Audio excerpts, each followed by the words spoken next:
Hello, I'm Cheryl Meyer, and I'm otherwise known as Cheryl M. Health Muse. And what my goal is to inspire you to lead a healthier life. So when I proposed my podcast, I proposed that we present it in two different segments. The first one is It Feels Good to Feel Good, Future Proof Your Health, where I get to share everything I have learned to return my health back to relative wellness and to live a pain-free life in spite of the fact that I have autoimmune disease. But the second part of my podcast is this episode, and that's Tell Me Your Story, the Health Muse is in. My concept with this is it's all fine and well that you hear me tell my story, but I get a lot of, it's all fine and well that it worked for you, but it's not going to work for me. And I wanted you to hear that there are lots of people out there that have made changes in their lifestyle that have supported their health and brought them back to relative wellness. We all have a couple things in common. We all owned our own health. Whatever the doctor was suggesting we did was going on a parallel path to us making these lifestyle changes where we did things that cleaned up our toxic load. We all pay attention to our body. You'll hear jazz in the background because I want you to listen to the rhythm of your health, and I want you to pay attention to what your body is telling you. My body had been trying to tell me that I was going to topple over into toxic load for some time. I just wasn't listening. So if you clean up your lifestyle and if you listen to your body, you have a very good chance not of being deprived in any way, but returning to feeling darn good. And that's what these podcasts are really all about. So thank you for joining me. This is going to be a Tell Me Your Story, the Health Muse is in episode, and I hope you enjoy it. And I hope that we all inspire you to lead a healthier, happier life. Thank you.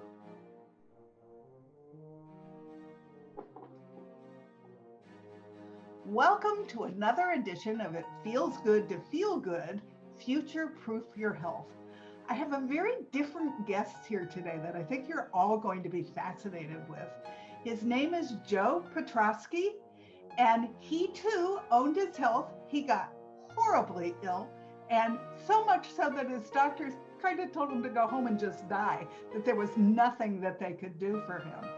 But he too owned his own health, and what he learned was different modalities to work on the energy of the body.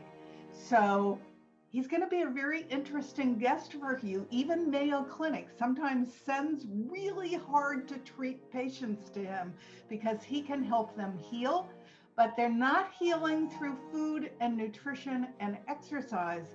They're learning to heal through energy. And I think this is a worthy conversation that I want you all to hear. So Joe, welcome to my show. I'm delighted to have you as a guest. Well, thank you very much. I appreciate it. Thank you. And one slight correction is the Mayo Clinic knew about me because they had so many clients or patients of theirs that came to me as clients. And then when they went back to the Mayo, they didn't need the surgeries or the procedures.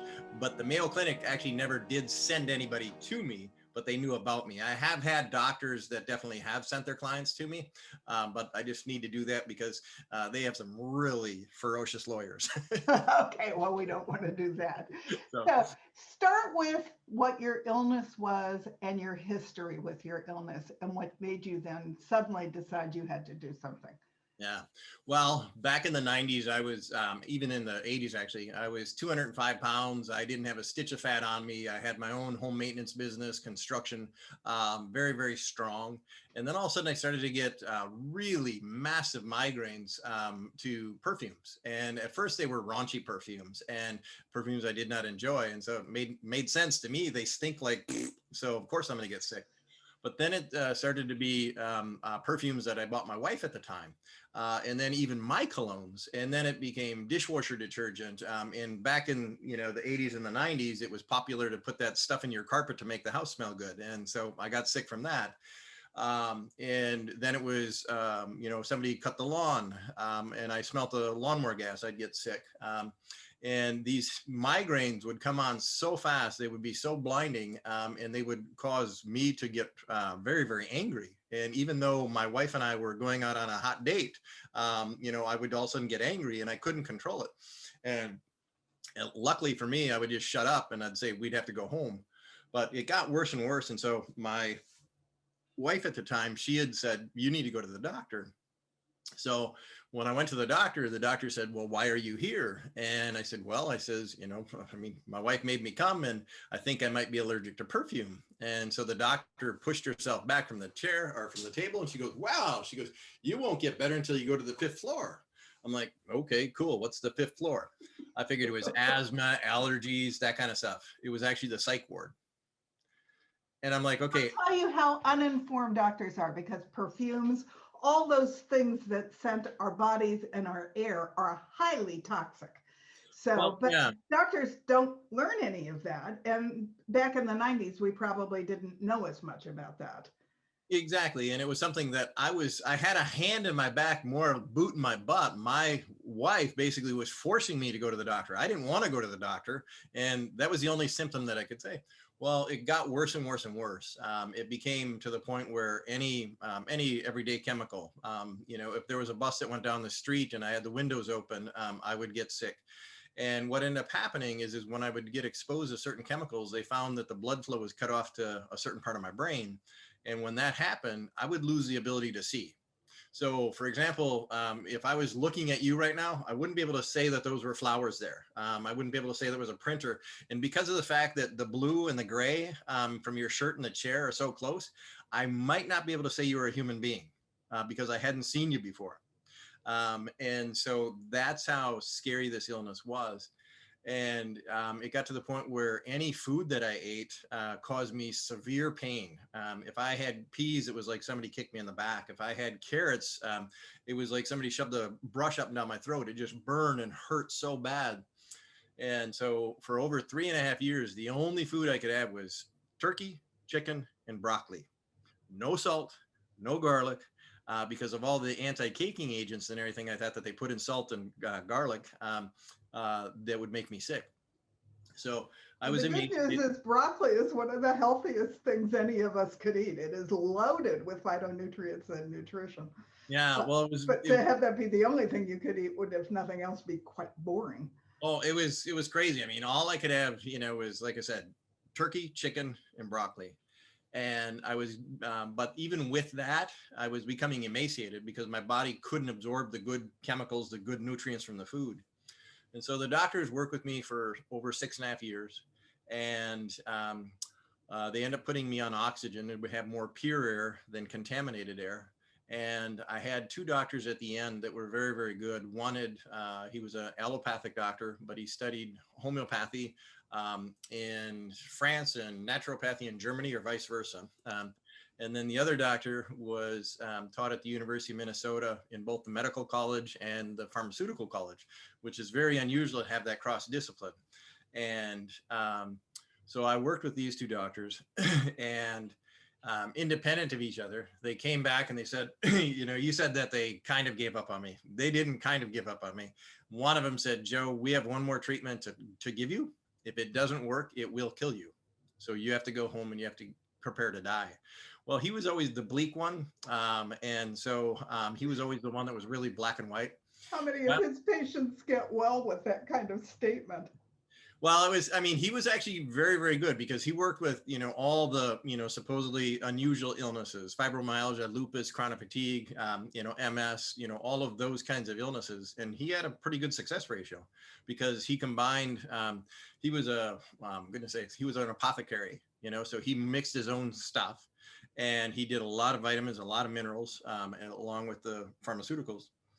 Well, but anyways, he gave up on me. So I went to the other guy that was the naturopath, the homeopath, and the allopathic, because he was always more positive. And so I went to him and he says, Joe, he says, I got some really bad news. He says, we have only one more treatment left to try.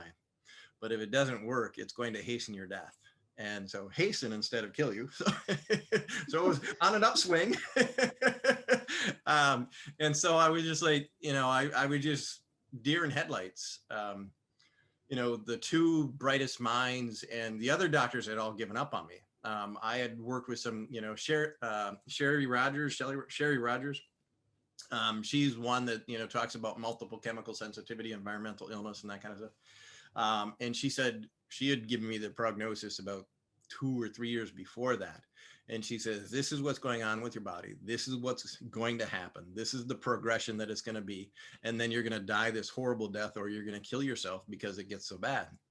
I thought she was full of crap. I thought she was, this whistleblower or whatever, because a lot of people that had environmental illness and multiple chemical sensitivity kind of had an agenda. And so I thought she was that kind of person. But every single thing that she said came true. I became emaciated. I lost my vision, and I mean, I could see, but I couldn't tell you what I was seeing. And she told me that was going to happen. And so it was a really, really scary thing. And they told me I was going to die. The Social Security psychologist showed up at the hearing for my disability. And when he did, the judge said, you don't need to be here, so you must have something quite important to say. So I'm going to let you go first. And so the psychologist looked at the judge and he says, well, Your Honor, he says, Mr. Petroski is very honest, maybe too honest. He's very diligent. He's a hard worker. He doesn't give up. He says, but the reason I'm here is Mr. Petroski has this absolutely completely unrealistic belief that he's going to live. And then he turned to me and he said, Mr. Petroski, he says, I am sorry. He says, we have nearly 1.5 inches worth of medical evidence, all these tests, all these lab reports. You've gone to some great doctors. And he says, you are going to die. He says, unless you take your own life. He says, your illness is going to get so bad. It's going to be so problematic. And I just sat there, and again, the whole deer in headlights, I wanted to vomit. I wanted to cry. I wanted to kill. And I was just like, French you all, I mean. Well, and I got news for them that the tests don't necessarily show them what they think they're looking at. They show you what all the sick people who took that test look like. Yeah. But they don't acknowledge that. They'll tell you you're in the norm, or you're out of the norm. Well, if you're in the norm, that doesn't mean you're well. And there may be, functional medicine has come up with different tests to decide how to approach coming back to balance and lowering toxic load. But all of this was kind of before that. Functional medicine had just started. The fellow that studied in France and Germany, he was functional medicine. And so he had done all those different tests to do, and that's literally what happened is when I went to him, I had said, these are the tests that I want run. And because Dr. Shelley Rogers had recommended some of them. And he says, I'm going to run those, but I'm going to run 3 more. And what ended up happening is nobody had done a comprehensive diagnostic stool exam. Okay. Well, when he did that, he found 2 bacteria that you can only get in a hospital. And the last time I was in a hospital was, for surgery or anything like that was, 9 years prior, and so he found in my body something that was there for 9 years. And so even with the functional medicine, what was happening is my body was turning everything into a poison. Anything that came into it, it was seeing as a poison. And this is the stuff where, Dr. Bruce Lipton talks about epigenetics. And, one of the things, my belligerent belief that I was going to live was really what saved my life. It is. And that's what he talks about. Your mind is an important part of your physical health. It is, and I tell people all the time that are really sick to give themselves a break. Because our mind, unfortunately, is 95% subconscious or unconscious. And then on top of that, our brain, and this is stuff that they talk about in the movie The Cure Is, Dr. Bruce Lipton talks about it, Dr. Norman Shealy talks about it, Dr. Oz talks about it, Dr. Dean Rodden talks about it, is that our gray matter, our brain, basically is a bag of chemicals. And it's actually more predisposed to the negative. Okay. And so when we're sick and we're in pain, all those bad hormones come out, all those bad chemicals come out. Okay, now do something about it. It's like, well, you got all these, bad characters that are saying you're sick, you're bad, all that kind of. Okay, now be happy, think positive thoughts, do biofeedback. I mean, it's the fact that I didn't kill anybody shows that I'm a nonviolent person, because everybody and their mother had something they wanted to sell me. This is going to cure you, and if it doesn't cure you, it's because you don't want it to. I had people in MLM say that to me so often. I'd like to strangle them. And I had done every single thing that every single doctor told me to do. If it was biofeedback, I did it. I meditated, I relaxed. I ate all the green stuff, I ate all the organic stuff, and I was still getting sick. My body was still killing me no matter what I did in a positive action. And so this is something where the whole Western society says, pull yourself up by your own bootstraps. Yes and no. All the old cultures basically had people that were herbalists. They had people that were medicine women, medicine men, spiritual healers, energetic healers. Every single culture, Celtic, Aboriginal, Native American, Greek, every single one had something like that, until the AMA came in there and basically had this huge, incredibly successful promotional campaign to make the herbalists and the medicine people and the energy healer, bad figures instead of the ones that they had been going to for centuries and centuries. Some of that still goes on, unfortunately. It But does. really, they all should be able to fit together, and no one should be frightened of any of them on any side of the game. Oh, heck yeah. But they do it all the time. But I've worked with doctors. I've worked with some of my clients that have had cancer, lupus, MS, fibromyalgia, all this kind of different stuff. I'll say, it's like, okay, this is what I see. And then, the doctor that worked at the University of Minnesota and taught there, I says, hey man, I says, you can test this. I said, so this is what I think, try it on your client, and then test it. And energy is something that energy just doesn't lie. Energy, as long as you're doing it right, there's energy healing is like food. There's going to be Taco Bell or Taco John's, and then there's going to be Seasons 52 or Ruth Chris, or really sweet, nice restaurants. And there's going to be a lot of in between. And so we know that if you go, or White Castles, for example, if you go to White Castles, everybody knows if you've been blocked up and you can't go to the bathroom, go to White Castles. That'll get you going. We don't have those out here in California, but that's a riot. Yeah. So that's come from my brother and his friends, because I haven't had a White Castle in decades. But all these people that I talk about, Bruce Lipton, Dr. Norman Shealy, he was the foremost doctor of pain for decades. He invented the TENS unit and the dorsal unit. And he had said that energy healing is actually more comprehensive and more effective than biological medicine or surgical medicine. So that's from Dr. Norman Shealy. Dr. Oz says energy healing is the frontier of medicine. Dr. Dean Rodden says that it's unbelievable with what it's capable of. Bruce Lipton, he talks about it, and he says energy medicine is the only kind of medicine. He says whether you take a pill of penicillin, he says that's an energy, that's got a vibration that's going to resonate with your body, and so that's energy medicine. And so he says everything is that way. And when I got into this healing method, what had happened is that I went to this healer. He was giving a demonstration, and I was seeing people that I knew that had really bad pain or really bad issues, people with brain fog, people that had the same kind of thing as me, where they couldn't see and stuff like that.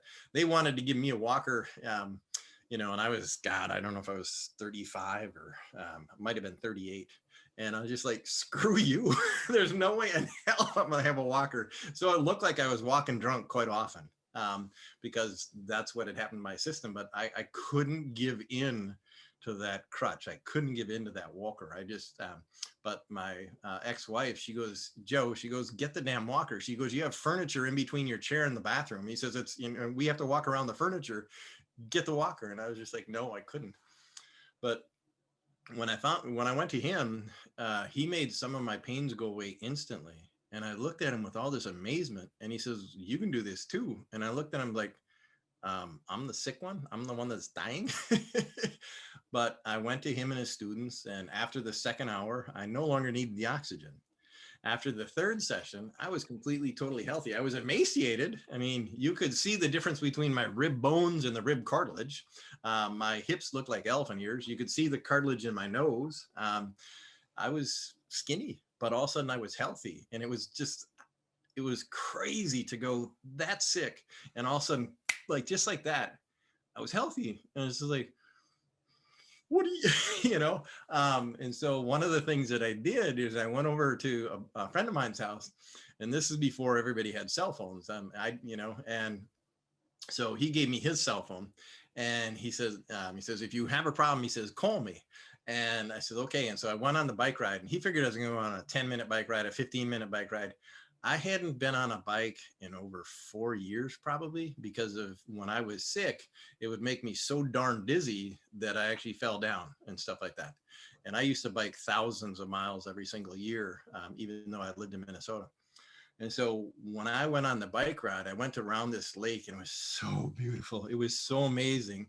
And I biked, and I came back, and I biked past my grandma and grandpa's old house, and I got back, and he's pacing the yard. He says, where the hell have you been? He said, we were so worried.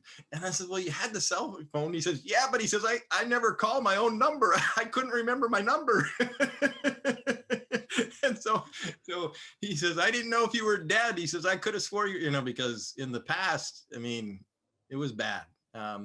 In the past, my biggest exercise when I felt really, really bold was to walk down 3 houses and then walk 3 houses back. Well, one time I did that. It was the last time I did it with my daughter. And I told you I got affected by certain chemicals. Well, there was a factory that was 12 miles to the west of us, and the wind changed because of a summer storm that came up. And all of a sudden I couldn't see. And I think that thing down there that's white and bouncy, I think that's my daughter's head. I think, because she was a towhead. And so I yelled out for my daughter because I didn't know where she was. I couldn't see. And I says, hey, sweetie, I says, let's play a game. Let's pretend that your daddy's an alien, and he doesn't know what the street is because I didn't know where the street was. And he doesn't know what cars were. And he doesn't know what holes are because I knew that the neighbor had dug 2 really big holes for trees. And he doesn't know what thorns are because my neighbor had a huge thorn bush. And I said, so take him home as fast as you can, but you can't run, because I couldn't run. And so she grabbed my hand and she took me, she walked me home that 2.5 houses back. And when I got to the stairs, our stairs were gray on gray. And so I kicked the stair and I dragged my toe up the stair, so I knew when to put my foot on the flat part, the riser or the tread. And she looked at me, she goes, oh, Dad, you can't see again. And I didn't even know that my 3.5-year-old daughter didn't know or knew that I couldn't see. And so I went in and I was going to lay down on the couch, and she screamed, Daddy, Daddy, don't lay down, don't lay down. My wife at the time had her cross stitch on the couch. And so if I would have sat down, I would have got a needle full of, or a butt full of needles. And so my daughter went in and she got the cross stitch off. She shut the front door because I couldn't see what was the door anymore. And she turned on the TV really, really quiet because she knew that when Daddy was sick, that Daddy couldn't handle noise. And so she sat real close to the TV so she could watch that, and Daddy passed out for 4 hours. And so that was the last time I ever went for a walk until I got healthy, because I couldn't risk it with my daughter. And so it was a crazy illness. But when I trained with this fella, I quickly realized I was intuitive. People call me a psychic. I'm a healer. I can see things. I can see, I can feel, and I can hear what your body does. And you never knew that before? No. You pick up signs at all before? No, I had some dreams that came true, but I grew up in an extraordinarily abusive household. I was beat regularly. I was screamed at regularly. And I learned that whatever I thought, whatever I felt, should be completely, totally ignored. People say they learn to be quiet. I learned to be able to hide in plain sight. I would get so still that I could actually disappear on the couch. My dad would be looking for me, and I'd be so damn afraid of him finding me because I knew that he was going to take me downstairs and beat me again. that I could sit on the couch and I'd be perfectly, totally, absolutely still. And I would breathe very, very, very slowly. And my dad would sometimes walk past me 3 or 4 times and he couldn't see me. And then when he did finally find me, he would usually pick me up, by my collar or by my ears. I mean, he lifted me off the ground by my ears often. And he would throw me and kick me and throw me down the stairs. And then once we got downstairs, he'd beat the shit out of me. And so I became a hermit inside my own soul. That's also, by the way, an intuitive skill. You could disappear. Yeah. Literally. Yeah. And I didn't know that, and I look back at it and there was things that I knew about people. I was scared of certain people. I didn't like certain people. And they ended up, we had an interesting family, distant family. We had, my mom had cousins that were in the Irish mafia. And so I didn't like some of those people and come to find out that they were the criminals, but I didn't know. And I was just seen as a rude, disrespectful kid when I would act up in front of them.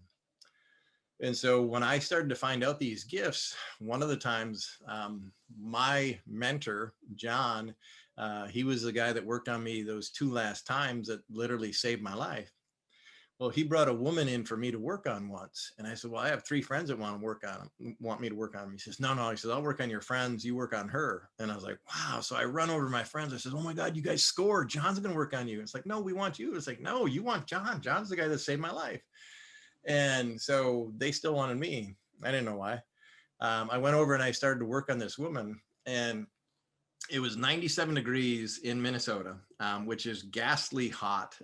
And in Minnesota, 97 degrees means extraordinary humidity. So you feel like you're walking through the air. This woman comes in, we're in a church that has no air conditioning. She comes in, she's got a hoodie, jeans, socks, and tennis shoes. And it's like, well, everybody knows the first thing you do is you take off your socks, for God's sakes, but she's got a hoodie on and it's 97. I'm like, what the heck? And so I have also found people who dress that way when it's that hot usually are dealing with some kind of abuse. Well, and it was very interesting because I've definitely seen that a lot of sexual abuse. People wear hoodies and big sweatshirts and things like that. Because they're trying to hide. Yeah. This woman, though, she showed up and she was absolutely gray in pain, no pink in her whatsoever.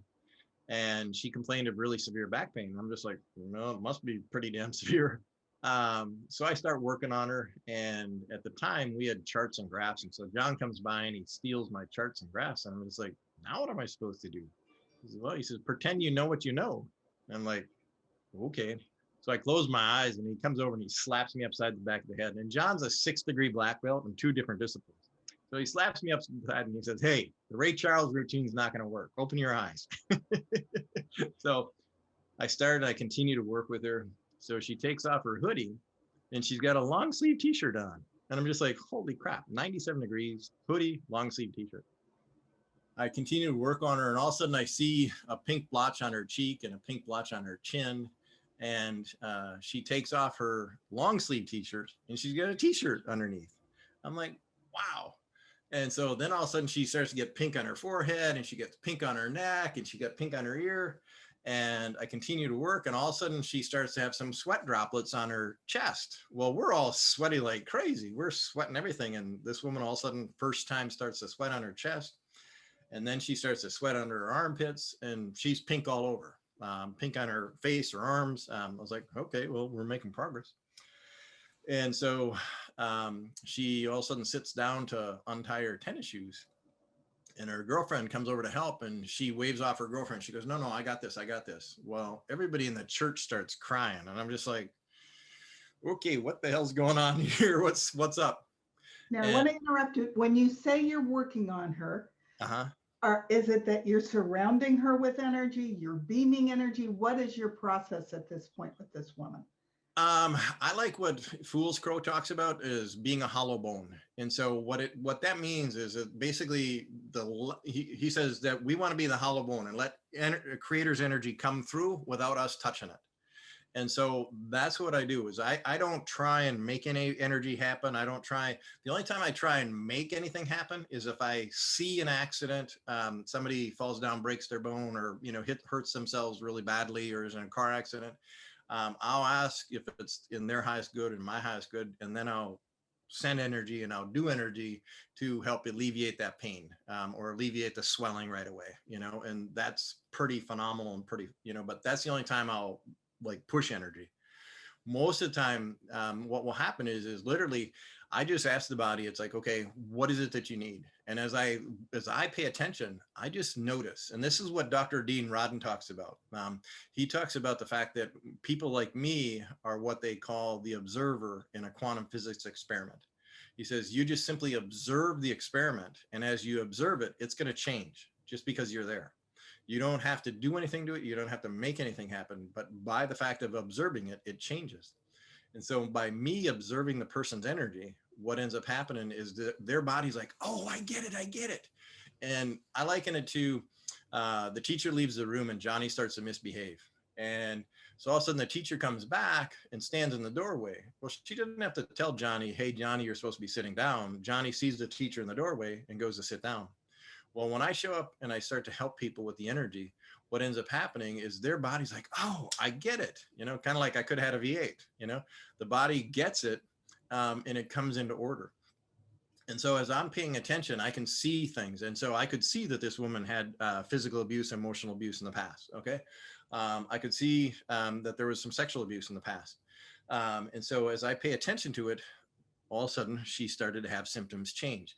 I didn't try and make her face be pink. I didn't try and make her blood be, more flowing. I didn't try and do that. I just basically saw that. And then as I paid attention more, what ended up happening, she was doing pretty well. And I was like, so she took off her socks and shoes. And and I had her stand up and I had her move, and she goes, I'm really, really nervous about moving. And so John comes by and he says, hey, what better place to try and move and trying to expand and, see what you can do than in a room full of healers? Because there was all of us practicing. And so she goes, okay. So she started to twist and she started to turn. And I said, well, see how far you can bend over. And so she bent over and she palmed the floor. Well, I have difficulty palming the floor, and this woman. And so what I found out, I says, okay, what's going on here? And John says, yeah, tell him. So 7 years before she met me, she was rollerblading and she crashed into a tree and she broke her arm in 32 places. Oh my God. Yeah. And so when you have a significant enough injury like that, your body thermostat can break. So for 7 years, no matter how much clothes she put on, she never felt warm. So that was why she was dressed like that at 97 degrees. And as we did the healing, her body thermostat started to work again. And that was one of the things. She says, she goes, I can't remember the last time I sweat. And so that was 7 years. And 2 years after that, she was a mail person and she was putting mail out of the truck into the mailbox. And a truck rear-ended her. And so it broke her shoulder, messed up her neck, messed up her back. And the University of Minnesota wanted to fuse 2 vertebrae in her neck and 2 in her back. But the doctor said, if you were my daughter, she was only 35 at the time. If you're my daughter, he says, I wouldn't allow you to get that surgery. He says, I only know that we're going to decrease your range of motion by over 40% in the neck, 40% in the back. He says, and I can't guarantee you that I'm going to decrease your pain. So if you're my daughter, I wouldn't let you do it. So she didn't, thank goodness. And at the end, she was completely pain-free. So John says, well, tell him the rest. And I'm just like, the rest? What the hell? So she goes, I went to John 2 times. And then the 3rd time I went to John, it came to me and it came to John virtually at the same time that John wasn't going to be the one to heal me. And so we went into prayer and meditation. And when we were, praying and meditating, she goes, a vision came to me and I described you to John. She says, I didn't know who you were, but she goes, I described you to a T. And she goes, you look like I saw in the dream. And at the time I had really short hair. I was still incredibly skinny, but tall. And she says, yeah, you can see his shoulders through his t-shirt, because of the shoulder bones. And And so John looks at me and he says, you see that? It's like, I worked on her 3 times. He says, in 47 minutes, she's 100% pain free, for God's sakes. So John looks at me, and again, he's a 6th-degree black belt in 2 different disciplines. Very, very strong, very formidable guy. And he says, I just have one question for you. He says, does it feel that good to think that little of yourself? And if he wasn't a 6th-degree black belt in 2 different disciplines, I probably would have struck him because he hit the nail on the head. My self-esteem was still that of a peanut. I still didn't think highly of myself. And he says, God, he says, don't you get it? He says, you're the best healer in this room. He says, you know, you're already an assistant teacher. And he says, normally to be an assistant teacher, you have to take the 3 courses, retake the 3 courses, they interview you, and then they see if they want you to be an assistant. He says, you've taken 2 courses and you're an assistant. He says, you know, he says, and he looked at me and he says, the only reason that I'm doing any of these trainings, he says, I'm waiting until you get it. When you get it, I'm retiring because you're way better than me. And to me, that just shook everything in my world. It was literally like the veils or the curtains had fallen, because here's this guy that saved my life that I looked up to like this genius, this God almost. You know, I just get emotional thinking about it because I mean, I was going to die. Everybody gave up on me. You know, my ex-wife, she left because she goes, I can't watch you die. She goes, you're taking too long to die. You know, and on top of it, she poisoned me along the way, you know, you know, so it was a mess. And so here's this guy and he says, you're better than me. And I'm working with you until you get it. And so all the paradigms just shift in me because for the first time in reality, kind of, I was a human being worthwhile. And he erased all that crap that you grew up with in one fell swoop. Yeah. Mm-hmm. Yeah, exactly. You know, I was good enough, you know, so at that point, I made it my complete life.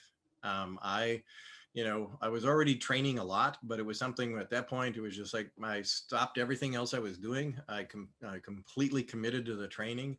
I trained bare minimum. I was with him 3 days a week, oftentimes more, but every single day I would work on somebody or some animal during the process.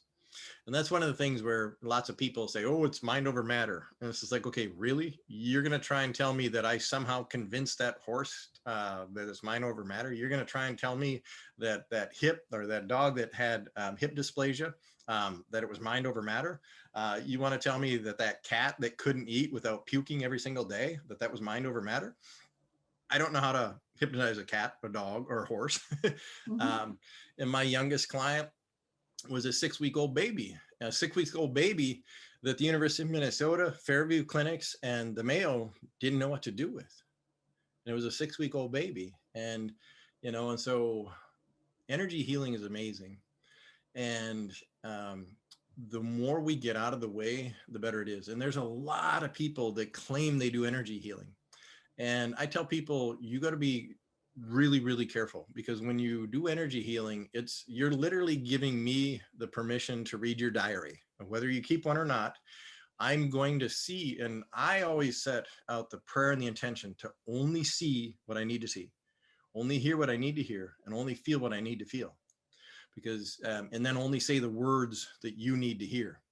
Because you don't need what Joe Petroski thinks. You don't need to know my mores, my code of ethics. You know, you don't need to know that. The only code of ethics you need to know is that you're safe, and that I never, ever, ever date a client. So anything that I say to you is completely the healing process, you know?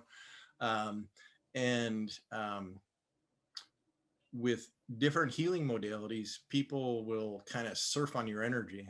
And you'll feel dirty afterwards, or sometimes you'll feel sicker afterwards. Well, with really good, high quality energy work, and there's a lot of us out there, really good, high quality energy work, there's no downsides to it. There's no downsides to it, because we don't put anything on the energy that's going to taint it, that's going to make it bad. It's your energy and a creator's energy. And that's why it's phenomenal.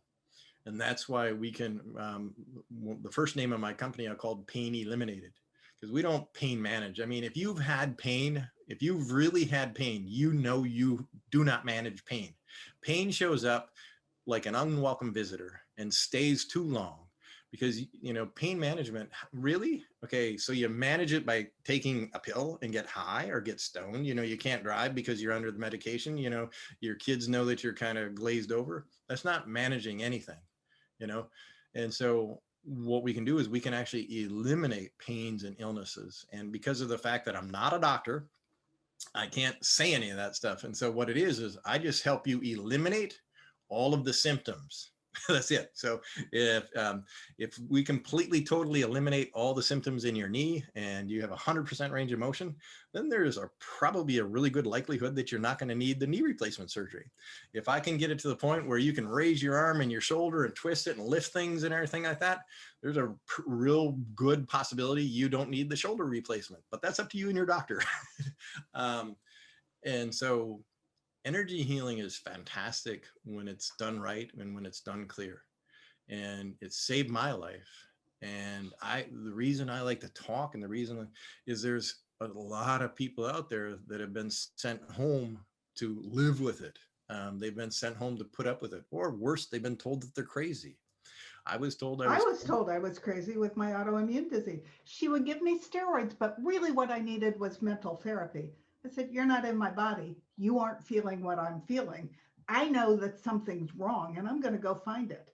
Mhm. Well, you'll Yeah, be back. No, I won't. Why would I take steroids if there's nothing wrong with me?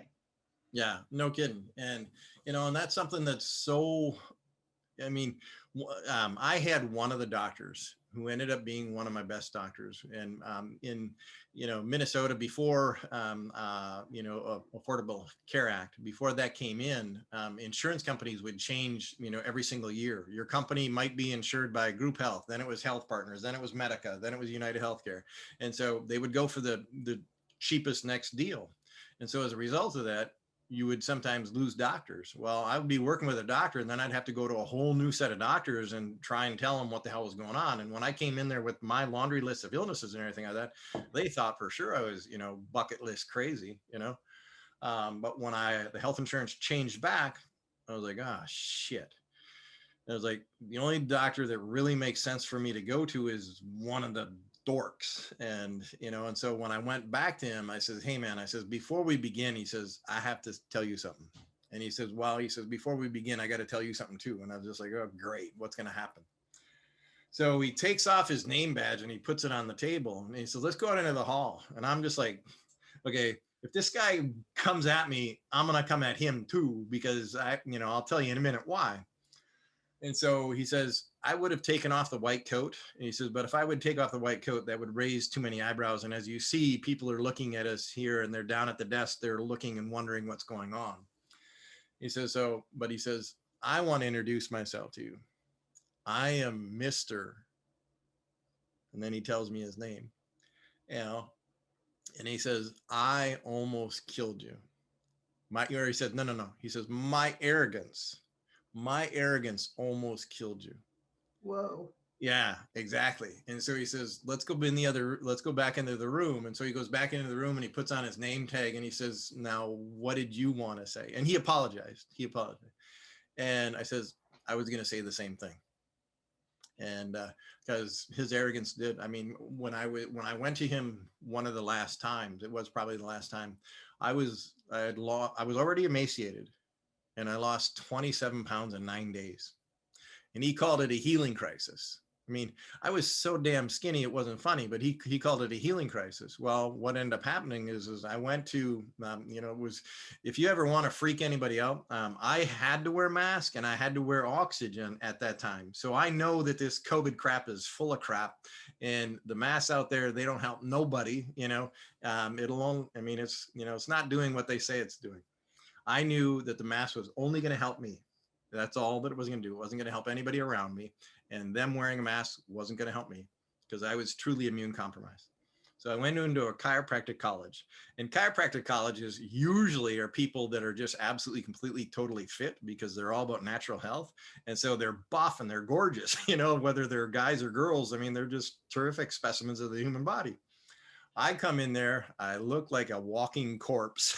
I'm gray with pain. I got my mask on, I got my oxygen, and they're all just sitting there. I mean, they parted the seas. People started to leave the library because they thought I had some kind of communicable disease or whatever. And I started to go through and look at the different tests about my symptoms. And that's where I found, more of Shelley Rogers stuff. That's more where I found Dr. Ray's stuff. And I can't even remember some of the other people from France and, France and Italy, I think. They had good research about this stuff.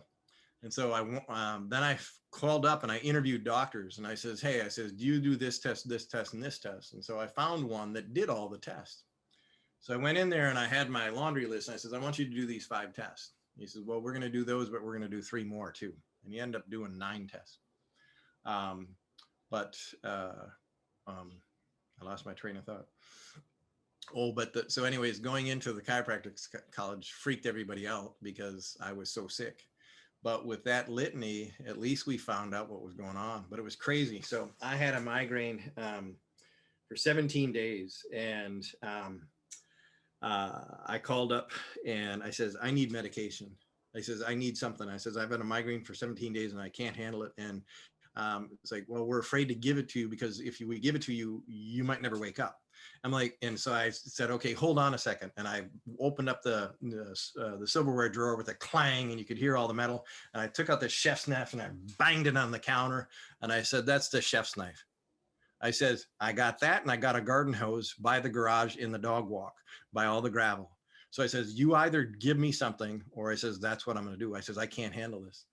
So he says, okay, we'll give you 3 pills. That's it. And he says, that should help you go to sleep. And he did. But what ended up happening is this was really horrible. It was affecting my wife at the time. It was affecting my 3-year-old daughter a lot. And because I would have bouts of anger, I couldn't do anything. I couldn't work. I was spending, a ton of money on alternative healthcare, a ton of money on organic food, and it was costing us a fortune. And so a friend of mine in the support group, she says, Joe, she goes, we know you're the next to go. We know you're the next to die. And we know that you may end up killing yourself. And so if you get to that point, she says, I just want you to make a commitment that you will call me first so I can tell your daughter what was going on. She says, I won't try and talk you out of it. But she goes, I just want to be able to. So it came to that point. And I said, hey, Myrna, I said, this is the call. And she said, hey, Joe, I just want to read 13 lines out of a book, just 13 lines. That's it. And I said, whatever. But I said, I've made my mind up. I said, I can't do this anymore. So she read 13 lines out of Elizabeth Rose, Lady of Gray. I'll never forget the book. She read 13 lines out of it. And what it was is they found out that when certain people are exposed to certain everyday chemicals, it cuts the blood flow off to the left side of their brain. When it cuts the blood flow off to the left side of the brain, they become argumentative, unreasonable, and then they also have problems with vision, memories, brain fog, stability, balance, all these kinds of things. And I had those issues. I would become angry, unreasonable. And I was beat my whole freaking life, told that I was defective, that I was wrong, that I was bad. I should have never been born, and so I had this illness that basically was saying, hey, you're this unreasonable character. You're a horrible character. You should have never been born. That was my mindset. So I called up that last doctor and I said, I need to see you. And he says, Joe, there's nothing we can do. And he said, I need to see you. And he said, okay, come in tomorrow morning, first thing in the morning. So because I needed to go when there was nobody else with chemicals or perfumes or any of that. So they let me in being the first person in the morning. So I went in there and I says, is this me? He says, what do you mean? I says, these 13 lines. I says, is this me? And he looks and he says, yeah, of course it is. And I looked at him and I says, you never told me that. He says, what? I says, you never told me that. He said, well, we did that test. I says, no, you didn't do that test. And he says, well, somebody had to have done that test. And I says, nobody did that test. And he went and he quickly went through all the test papers and anything like that. He started to cry. He says, oh my God. He says, yeah. He says, what on earth has been going through your mind? And I told him, I says, I was told my whole life that I was a horrible, bad person, a bad example of life. I said that was what was beat into me my whole time. And I said I started to have these symptoms, and he was crying by this point. He says, I am so sorry. And he says, because of the fact with all of your insurances and all your doctors, he says it, and he goes, and so he called up somebody and he says, did Joe have this test? And he says, yeah. And he says, you know what? He says, look in your chart. Joe never had that test. So I literally thought I was, batshit crazy, bad egg. And it was all chemicals that was making me be that. And so then they gave me this movie, and I can't remember the movie, and it explained how come I had all these body migraines. It explained how come I had the loss of vision. It explained how come I had all these anger problems and all this forgetful stuff. It explained why I couldn't read and make sense of it. And I let my still wife at the time, I had her watch it and read it. And she still was doubtful. She never supported me during the illness. She said, hey, she goes, you're sick. You're always going to be sick. Quit spending my money. Because the environmental toxins were actually feeding into your known truths about yourself. Yeah. But yeah. But they weren't connected. Yeah, exactly. And that's something, that's where I tell people, it's like when people have gross amounts of pain, the first thing is that you've got to be so damn gentle with yourself, because when you have gross amounts of pain, your brain is feeding into that. Your brain is feeding into the ouch factor. Your brain is feeding into the I'm tired. Your brain is feeding into the depressed. And then it basically feeds into all those negative things. It's like, okay, I'm bad. I'm not good enough. I'm never going to amount to anything. That's what it's predisposed to do when somebody's in pain and when somebody's sick. You look at somebody that has cancer and everything like that, and no matter how nice and how wonderful a person is, their happiness quotient's going to have gone down somewhat, and so they can still be a loving, amazing person, but not as much as they used to be. And if they started out and they were just kind of a regular person, by the time they're sick and gone, they're probably sad a whole lot of the time. They're probably depressed a whole lot of the time. And it's one of those things where it's just like, well, yeah, that's because of the bad chemicals that's making this kind of stuff happen.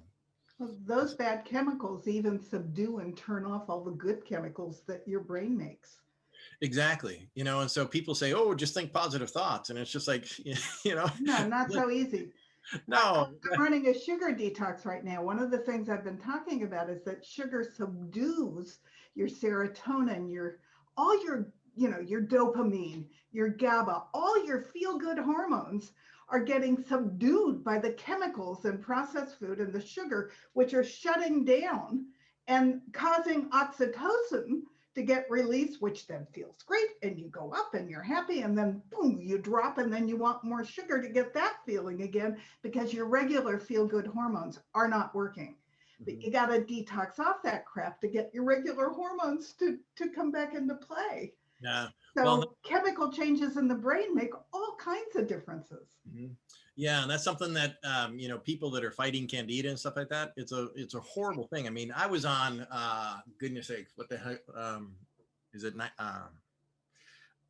There's two antibiotics that they give you for that, and I was on one for over 2.5 years, and I didn't have sugar of any type. I didn't have sugar of any type for 6 years. I didn't even have an orange. I couldn't eat an orange because it had too much sugar. I couldn't have carrots because it had too much sugar. And so, they say, oh, just get off the sugar and you'll be freaking fine and everything like that. Okay, well, I was off the sugar for 6 years, No, I didn't have white bread. I didn't have rice, none of that kind of stuff. So there was nothing that was feeding into the biome, and I couldn't kick it. I couldn't. By being on an antibiotic for 2 years, you didn't have any decent gut bacteria to keep you going either. Well, but what ended up happening is they switched me from that to the bentonite, psyllium hux, and caprylic acid. And so I was on that for another 2 years or something. And that didn't make any, and I was on really expensive probiotics. You had to buy them from a special place, and, they were refrigerated. They came with, the ice, the thing wrapped around it, and you had to make sure. And so they were expensive probiotics, and that didn't help me either. Well, when I got to the energy healing and everything like that, with the energy healing, I was cleared of the candida by the second session, I was cleared of it. I didn't have that itchy, that itchy feeling. I didn't have that, part where I felt like I was walking through fiberglass. I didn't have, it was gone. It was done. The brain fog was gone. And they had done everything under their power to get rid of the candida. And that's the thing where it's like energy healing is absolutely, completely, totally miraculous. And that's, what Bruce Lipton talks about. That's what Norman Shealy talks about. That's what Oz talks about. All these people talk about the fact about how powerful energy healing can be when it's done by somebody that's really good.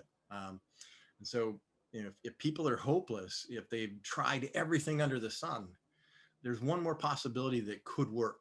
And so trust your gut, trust your intuition. It's like, does this person feel right? Interview them. I interview every doctor before I go and make them my doctor. I interview them.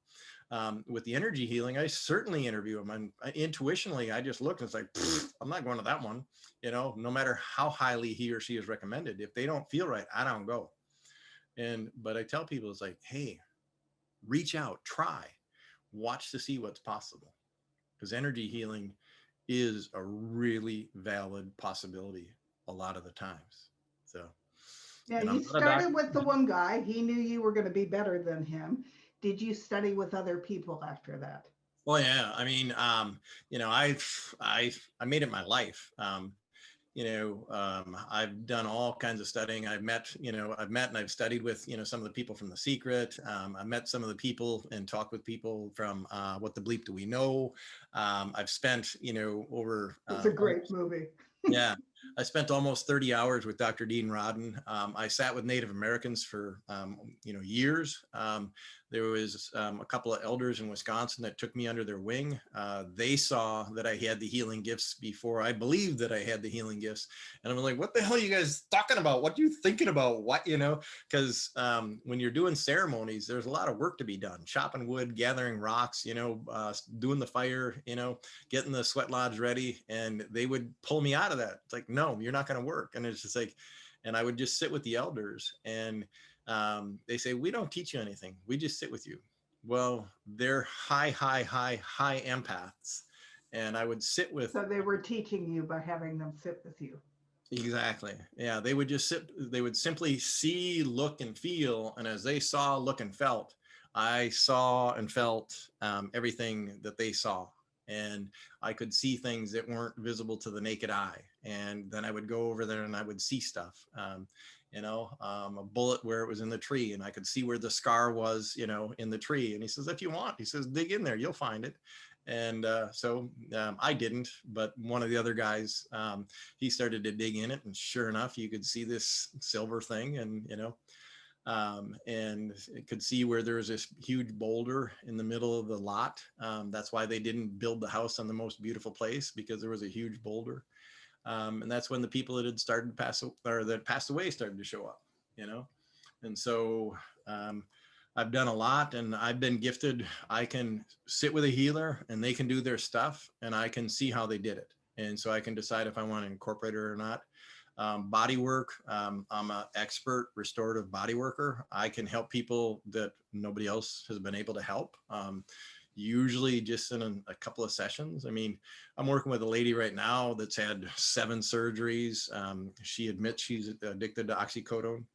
And I've been working with her a number of times because of, the whole pain body stuff and everything that she's been through. But the neuropathy is almost completely, totally gone. The neuropathy was above her knees all the way down to her feet.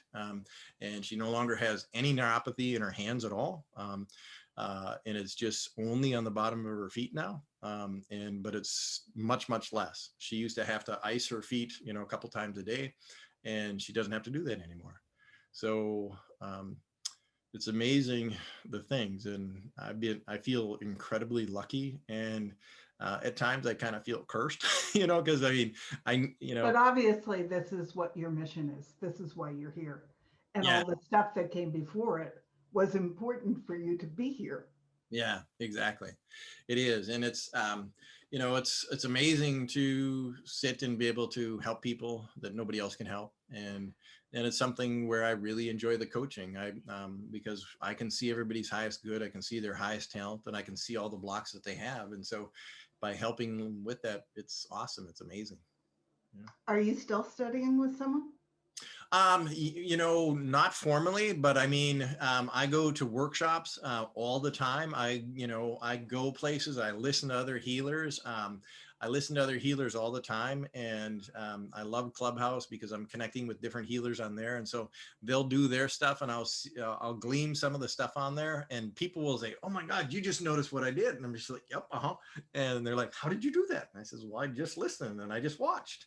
Um, and so it's in I meditate and I pray. What do I need to see? And I've made a commitment to be of service. And so when I've made the commitment to be of service, that's when I start to hear and see stuff, that just pops. So Are you taking on any apprentices? I do teach, and I'll be teaching probably in later June, and it'll probably be up in Minnesota. I don't know if I'm going to do virtual. I don't believe so, because when I teach, I think sitting next to somebody, standing next to somebody, I know that makes a difference. Oh, And I love doing Zooms, and I can somewhat feel your energy, but it's never the same as being right in front of somebody. yeah, especially when you're teaching somebody. And because when I'm teaching and stuff like that, what I'll do very, very often is, and I always get permission, but I'll come up and I'll just touch them on the shoulder, or I'll touch, usually on the shoulder, sometimes on the back of the neck. And I'll just say, okay, now look at your client.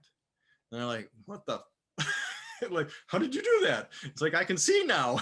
And it's like, and so I says, yes, you can see. Before you had guilt and you had disbelief, you didn't think you could, but yes, you can.